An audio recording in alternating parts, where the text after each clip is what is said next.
Hi friends, welcome to Hima's recipe. ഇന്ന് ഞാനിവിടെ അവതരിപ്പിക്കുന്നത് വളരെ സിമ്പിളായിട്ടുള്ള ഒരു റെസിപ്പിയാണ്, കപ്പലണ്ടി വറക്കുന്നത്. അപ്പോൾ നമുക്ക് വളരെ പെട്ടെന്ന് കപ്പലണ്ടി എങ്ങനെ വറുത്തെടുക്കാമെന്ന് നോക്കാം. ഇതിൻ്റെ ഇൻഗ്രീഡിയൻസിലേക്ക് പോകാം.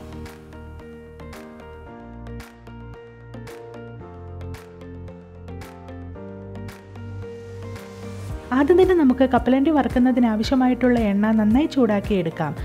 ആദ്യം നമുക്ക് വെളുത്തുള്ളി വറുത്തെടുക്കാം. അതിനായിട്ട് ഞാനിവിടെ 8 അല്ലി വെളുത്തുള്ളിയാണ് എടുത്തിരിക്കുന്നത്. ഇത് ജസ്റ്റ് ഒന്ന് ചതച്ചെടുത്തിട്ടുണ്ട്. ഒത്തിരി ചതഞ്ഞു പോകരുത്, ജസ്റ്റ് ചതച്ചെടുത്താൽ മതി. ഇതെന്നിട്ട് നമുക്ക് നന്നായിട്ട് വറുത്ത് കോരാം. ഒരു ലൈറ്റ് ഗോൾഡൻ ബ്രൗൺ കളർ ആകുന്നത് വരെ നമുക്കിത് വറുത്ത് കോരാം. ആദ്യം തന്നെ വെളുത്തുള്ളി വറുത്ത് കോരുമ്പോഴത്തേക്കും നമ്മുടെ എണ്ണയ്ക്ക് നല്ലൊരു ഫ്ലേവർ കിട്ടും. വെളുത്തുള്ളി നന്നായിട്ട് മൂത്തിട്ടുണ്ട്. ഇതിൻ്റെ കളറൊക്കെ മാറി ഒരു ലൈറ്റ് ഗോൾഡൻ ബ്രൗൺ കളർ വന്നിട്ടുണ്ട്. ഇനി നമുക്കിത് കോരി മാറ്റി വയ്ക്കാം.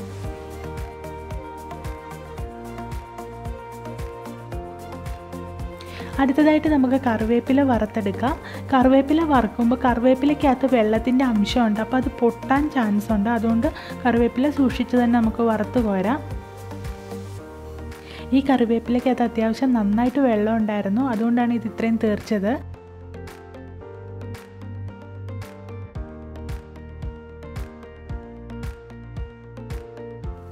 ഇനി നമുക്ക് വറുത്തെടുക്കേണ്ടത് നമ്മുടെ മെയിൻ ഐറ്റമായ കപ്പലണ്ടിയാണ്. അത് നമുക്ക് കുറേശ്ശെ എണ്ണയിലോട്ടിട്ടിട്ട് ജസ്റ്റ് ഒന്ന് ഇളക്കി കൊടുക്കാം. കപ്പലണ്ടി പൊട്ടിത്തെറിക്കാൻ ചാൻസ് ഉണ്ട്, അതുകൊണ്ട് ഇളക്കുമ്പോൾ ശ്രദ്ധിക്കണം. കപ്പലണ്ടി പെട്ടെന്ന് തന്നെ നമുക്ക് മൂത്ത് കിട്ടും.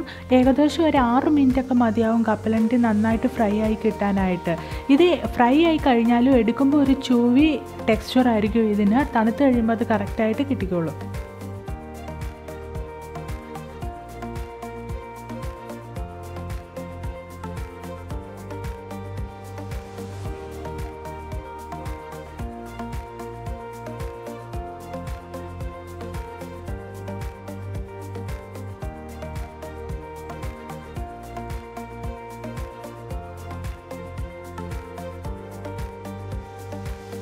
ഇപ്പോൾ കപ്പലണ്ടി നന്നായി മൂത്തിട്ടുണ്ട്.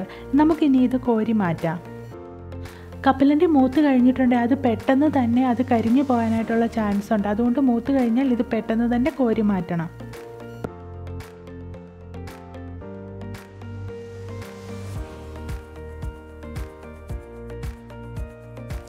അങ്ങനെ നമ്മുടെ കപ്പലണ്ടി മുഴുവനും ഞാനിവിടെ വറുത്തെടുത്തിട്ടുണ്ട്.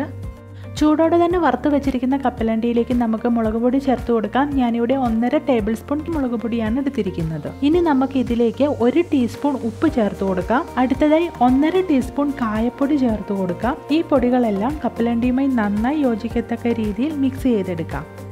ഇതിന് നല്ല ചൂടുണ്ട്, അതുകൊണ്ട് തന്നെ നമുക്കൊരു സ്പാറ്റുല വെച്ച് നന്നായിട്ട് ഇത് മിക്സ് ചെയ്തെടുക്കാം.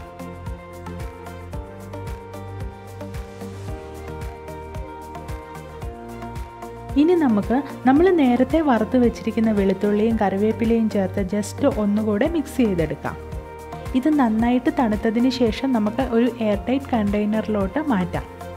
അങ്ങനെ നല്ല സ്പൈസി ആയിട്ടുള്ള അടിപൊളി കപ്പലണ്ടി വറുത്തത് റെഡി ആയിട്ടുണ്ട്. ഈ റെസിപ്പി എല്ലാവർക്കും ഇഷ്ടപ്പെട്ട് കാണുമെന്ന് വിശ്വസിക്കുന്നു. ഇഷ്ടപ്പെട്ടാൽ ലൈക്ക് ചെയ്യാനും ഷെയർ ചെയ്യാനും മറക്കല്ലേ. ഒപ്പം തന്നെ ഈ ചാനൽ സബ്സ്ക്രൈബ് ചെയ്യുക. തൊട്ടടുത്തുള്ള ബെൽ ബട്ടണും ക്ലിക്ക് ചെയ്യുക. അപ്പോൾ നമുക്ക് മറ്റൊരു റെസിപ്പിയുമായി വീണ്ടും കാണാം. ബൈ.